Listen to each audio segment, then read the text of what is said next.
Hello friends, this is Shruti and in this video we'll discuss about factorizing polynomials, and to factorize polynomials we'll be using factor theorem. Factor theorem का proof हम लोग previous video में discuss कर चुके हैं, तो अगर आपको वो डिटेल उसका प्रूफ और स्टेटमेंट डिस्कस करना है तो उसका लिंक मैं डिस्क्रिप्शन बॉक्स में प्रोवाइड कर दूंगी. But in this video will cover just its application.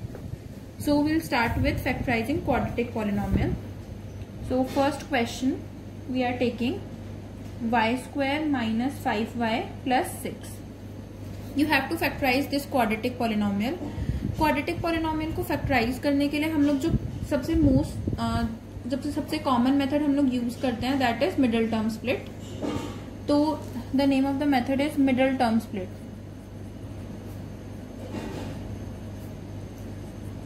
और splitting the middle term.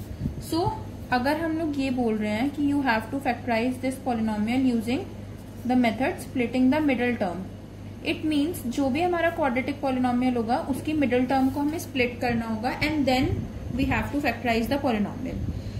तो मिडल टर्म स्प्लिट करने का मतलब क्या है? बेसिकली जब हम ये मेथड अप्लाई करते हैं ना तो हम लोग ये वाली आइडेंटिटी यूज करते हैं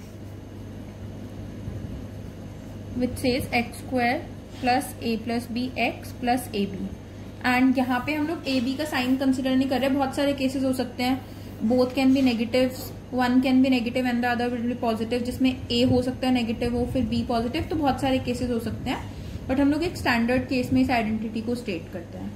अब यहाँ पे हम ये वाला जो पार्ट है इस पार्ट में हम मिडिल टर्म को स्प्लिट करने का ट्राई करते हैं. तो क्या होगा, एक वेरिएबल जिसकी डिग्री क्या होगी 2, मतलब जिसकी हाईएस्ट, इस पर्टिकुलर केस में यहाँ पे इसकी पावर क्या होगी 2 प्लस कांस्टेंट पार्ट, और एक वो वाला पार्ट जहां पे वेरिएबल होगा बट उसकी पावर क्या होगी 1. And before using this method you have to check कि जो क्वाड्रेटिक मतलब जहां पे डिग्री 2 थी वेरिएबल की उधर कोफिशिएंट क्या होना चाहिए 1. तो इधर कोफिशिएंट 1 है, हम लोग डायरेक्टली मेथड को अप्लाई कर सकते हैं. Now what you have to do is, इस पार्ट पे अगर हम फोकस करते हैं, कॉन्स्टेंट्स को हमने 2 पार्ट्स में ब्रेक किया ना, a and b, and then जो कोफिशिएंट है हम उसको उसी में ब्रेक कर देंगे a प्लस बी. तो हमें इधर भी वही करना होगा. हमारा कांस्टेंट पार्ट है 6, तो हम 6 के फैक्टर्स निकालेंगे. मतलब we have to choose 2 numbers जिनका प्रोडक्ट कितना आएगा 6. अब इसके लिए क्या क्या पॉसिबिलिटीज हो सकती हैं, 1 एंड 6, 2 एंड 3, और कोई पॉसिबिलिटी नहीं हो सकती. अब इन दोनों पॉसिबिलिटीज में से भी हमें वो वाली पॉसिबिलिटी सिलेक्ट करनी है जिससे हमारा ये वाला नंबर आए -5. एंड यहाँ पे हमें साइन भी कंसिडर करना है. साइन को हम कैसे आइडेंटिफाई कर सकते हैं, see we are having +6 here. So plus अगर हमें मल्टीप्लीकेशन में प्लस लेके आना है वो 2 सिचुएशंस में पॉसिबल है. Either you should have both negative numbers or both positive numbers. It means if I am taking 2 and 3, so I can take either +2 +3 और -2 -3. इसको हम लोग ले सकते हैं. वी कैन सिलेक्ट इधर दिस पेयर और दिस. बट अब इन दोनों में से फाइनली कौन सा सिलेक्ट करना है उसके लिए हम इस पे फोकस करेंगे. अगर यहाँ पे साइन नेगेटिव होता तो हमें एक नंबर को नेगेटिव लेना पड़ता और एक को पॉजिटिव, सो दैट प्रोडक्ट कितना आ जाता माइनस में. अब यहाँ पे ऐसे +1 +6 के साथ भी हो सकता है, -1 -6 भी हो सकता है. But why we are taking this 2 and 3, because 2 और 3 को ऐड करने से क्या मिलेगा 5. और यहाँ पे अगर हम सब्ट्रैक्ट करेंगे भी, सपोज मैंने 6 और 1 को सब्ट्रैक्ट किया, ओके, तो वहां पे क्या आ जाएगा -6 + 1 अगर हम ले रहे हैं तो भी -5 आ जाएगा. ओके, तो हम उसमें से सिलेक्ट करके देख सकते हैं कि हमें कौन सा वाला पार्ट जो है वो हम ले सकते हैं. अब हम लोग सपोज इस वाले केस से ट्राई करते हैं, y square, then we are breaking -5 as -2y -3y and then +6. अब ये वाला केस क्यों रिजेक्ट किया हमने, बिकॉज 5 लाने के लिए हमें -6 + 1 लेना पड़ेगा.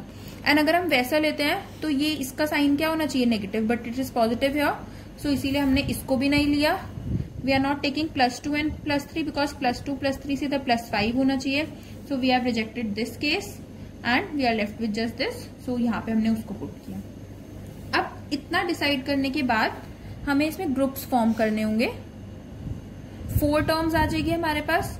उन 4 में से हम लोग 2 पेयर्स फॉर्म करेंगे, फर्स्ट 2 टर्म्स एंड लास्ट 2. यहाँ पे -2 और -3 के ऑर्डर को हम लोग चेंज कर सकते हैं. Now from this first pair you have to take common, जो भी पार्ट मैक्सिमम हम कॉमन फाइंड कर सकते होंगे. तो y स्क्वायर एंड -2y, इन दोनों में से हम कौन सा कॉमन फैक्टर निकाल सकते हैं? y. Taking out common means you have to divide this particular term by y. y square upon y, this -2y को y से डिवाइड करेंगे, you will get -2. Similarly now you have to take common from these two terms. अब इन दोनों में से अगर हम कॉमन लेते हैं, so we can take -3 common. हमने -3 कॉमन क्यों लिया? बिकॉज हमें ये वाला पार्ट और इधर जो भी आएगा ब्रैकेट्स में, both the expression should be same.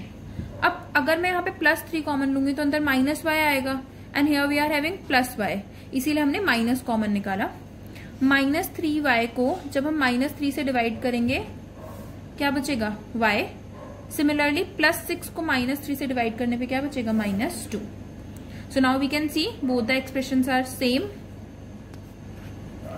Now if I take y -2 common, so इधर क्या बचेगा? y, एंड इस पार्ट में -3. So this is the factorized version of this polynomial. अगर क्वाड्रेटिक था तो हम उसके लीनियर में फैक्टर्स जो है वो बना सकते हैं, और लीनियर को फर्दर फैक्टराइज नहीं कर सकते, तो इसीलिए यही हमारा क्या हो जाएगा? इसका factorised form. It means we can see y -2 and y -3 are the factors of this polynomial. अभी हमने देखा कि हम क्वाड्रेटिक पॉलिनोमियल्स को कैसे फैक्टराइज करते हैं. Now let's try to factorise a cubic polynomial. So I am considering a polynomial x³ -23x² + 142x - 120. So this is your cubic polynomial. अब क्यूबिक पॉलिनोमियल में हम लोग डायरेक्टली फैक्टराइजेशन मेथड नहीं apply कर सकते, बिकॉज वहां पे हम लोग मिडिल टर्म स्प्लिट अप्लाई कर सकते थे क्वाड्रेटिक के केस में, बट यहाँ पे मिडिल टर्म अप्लाई करना इज नॉट पॉसिबल. तो इसके लिए हम लोग फैक्टर थ्योरम का अप्लाई यहाँ पे डायरेक्ट एप्लीकेशन होता है, बिकॉज हम लोग क्यूबिक के लिए एक जो फैक्टर है वो फाइंड करेंगे using hit and trial method, और बाकी फिर हम लोग देखते हैं कि उसमें हम डिवीजन भी यूज करेंगे. तो ये एक लॉन्ग प्रोसेस होगा फैक्टराइज करने के लिए. But first step you have to do, हमें इसका 0 फाइंड करना होगा एक, so that we can find at least 1 factor. और अगर हम लोग रैंडमली जीरोस फाइंड करना है, if you are finding randomly the factors of this polynomial, तो that method is known as hit and trial method. तो suppose I am naming this polynomial, let px equals to x³ -23x² + 142x - 120. Now what you have to do is you have to randomly select it's 0. तो वो हमारी choice है, हम लोग कोई भी value से स्टार्ट कर सकते हैं, एंड जिस भी वैल्यू पे 0 मिलेगा उधर ही उस स्टेप पे आके हमें फैक्टर मिल जाएगा. So suppose I am taking 1, easiest number. So 1³ -23 × 1² 142 × 1 - 120. Solve this.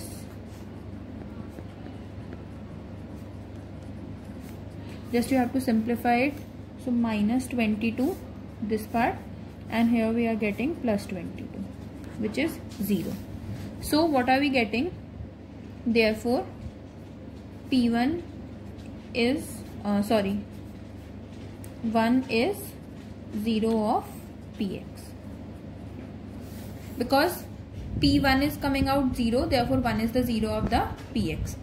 अब अगर हमें एक 0 मिल गया, यू रिमेंबर फैक्टर थ्योरम में रिजल्ट क्या था? If Pa equals to 0 then x minus a is the factor of the polynomial. So here if we are getting P1 equals to 0, so you can write since P1 equals to 0, therefore x minus 1 is a factor of Px. This is one of the factors of Px. अगर cubic है so we will get 3 factors. अभी हमें just एक factor मिला है, और हम लोग हिट एंड ट्रायल से, बिकॉज ये टाइम कंज्यूमिंग भी होता है. अभी यहाँ पे एक ट्राई में मिल गया, but it is not important, क्यों ऐसे ही मिलेगा हमेशा. तो इसीलिए हम लोग सिर्फ एक 0 जो है वो इस तरीके से फाइंड करेंगे. And now what you have to do, अब हम लोग बाकी के फैक्टर्स निकालने के लिए जो हमारा पॉलिनोमियल था Px, उसको हम लोग इस जो एक फैक्टर हमने फाइंड किया उससे डिवाइड कर देंगे. And since this is a factor of Px, so your remainder should be 0. तो रिमाइंडर 0 आना चाहिए. If it is not coming out to be 0, it means you have done some mistake. अब यहाँ पे डिवाइड करते हैं. X square. Okay, then this part multiply करना है इसको minus x square. Change the signs. -23 plus 1 -22 x square, and you have to write down the remaining terms of the expression.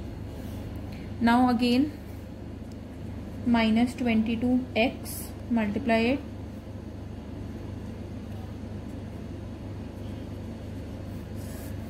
Again change the sign.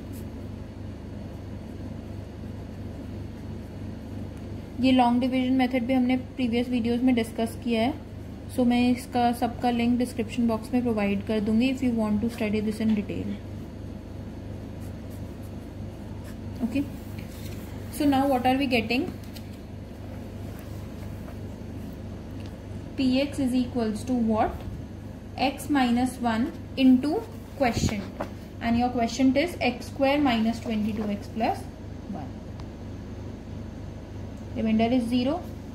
Now ये तो already factorised part है, हम लोग इस पे फोकस करेंगे. और क्वाड्रेटिक को फैक्टराइज करना अभी हमने सीखा यूजिंग मिडिल टर्म स्प्लिट, तो हम लोग वही यूज करेंगे.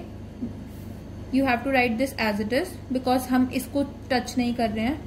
यहाँ पे फिर से वो मेथड अप्लाई करते हैं. 1 लेकर आना है एंड यहाँ पे क्या आ रहा है 22. सॉरी 1 नहीं होगा तो it should be 120 now.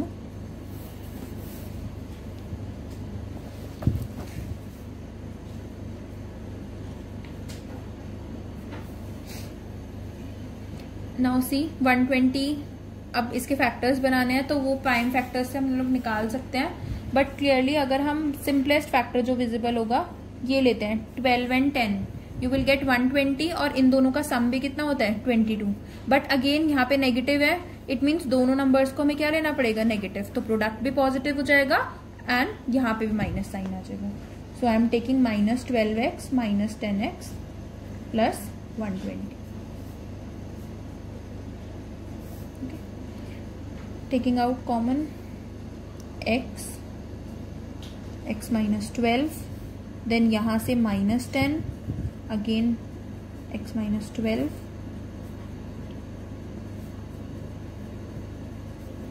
x minus 10. I am rearranging these numbers, so x minus 1, x minus 10, x minus 12. So ये क्यूबिक पॉलिनोमियल था, इसीलिए वी आर गेटिंग 3 फैक्टर्स, और हम इसको फर्दर फैक्टराइज नहीं कर सकते because all of these are linear. So this is how you have to factorise a cubic polynomial. Cubic polynomial के लिए हम लोगों को एक factor using hit and trial method find करना पड़ेगा. For that you have to find 1 0. Then after finding that factor, just apply long division to get this quadratic quotient, and then using middle term split you can factorize this further, and then finally you will get your answer. So this is the application of factor theorem. Factor theorem का application you can use it to check कि जो भी given number है वो factor है या फिर नहीं, या फिर हम लोग इस तरीके से भी कर सकते हैं कि polynomials को factorize करने के लिए. तो अभी इसके साथ हमारा पॉलिनोमियल्स का जो टॉपिक है जितना मुझे कवर करना था वो फिनिश हो गया है. एंड इसके बाद जो अगर कोई पर्टिकुलर टॉपिक है if you want to study तो वो मुझे कमेंट सेक्शन में मेंशन कर सकते हो. Thank you.